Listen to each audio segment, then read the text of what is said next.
ethical dilemmas. Ethical dilemmas. The dilemma that I had was whether I should break the law and save a child, in my estimation, or whether I should follow along with the law and risk losing the child to even deeper kinds of issues than she presented at first.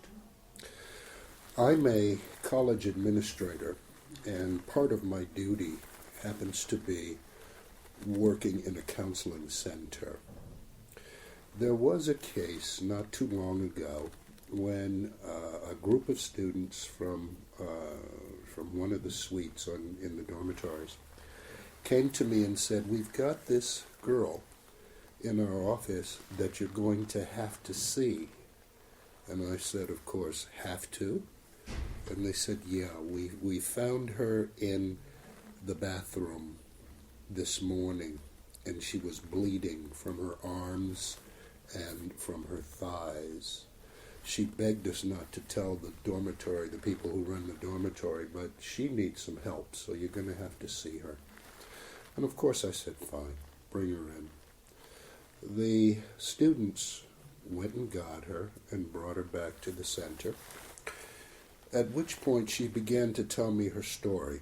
And the story was one of the more difficult ones that I've heard. There were cases of pregnancy and not a pregnancy that she had wanted, but a pregnancy that had occurred after she had been drinking at a party, of a boyfriend who, once he found out she was pregnant, he didn't talk to her anymore.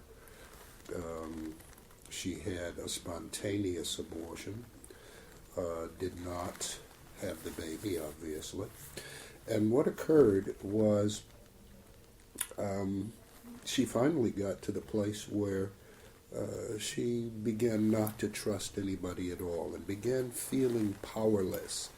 Other issues in her life were some cases of, or some questions of abuse at the hands of a stepfather, questions of not being able to make friends here in New York. She was from Baltimore. And what occurred was, after her story, I suggested that she call her parents, and she said, "No, I can't do that." And here I have the dilemma. What I said was, either you will call them and tell them what's going on, or I will call them, their mother specifically, because in her talk with me, she didn't say anything about some issues or any issues with her mother. She still refused, and what finally occurred was I said, "Well, you leave me no choice," and I called the mother. Now, this was strictly in contravention of the Family Rights and Privacy Act, which says if a person is of age and does not pose a threat to themselves or others, that you can't really tell anyone else what's going on with them. And in our kind of counseling situation, I felt as though, I needed to save this child. I needed to do what I could to save her. So I called her mother that afternoon and told her my thoughts was that, the child was behaving in a kind of borderline fashion and that she needed psychiatric help.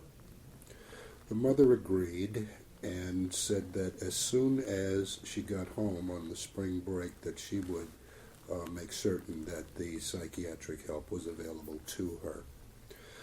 The girl found out that I had called the parent. She didn't speak to me for about, I guess it was 3 or 4 weeks.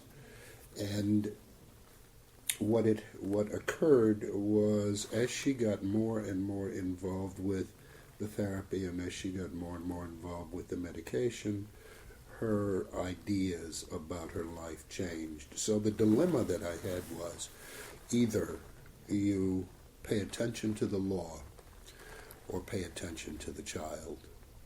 I chose the child.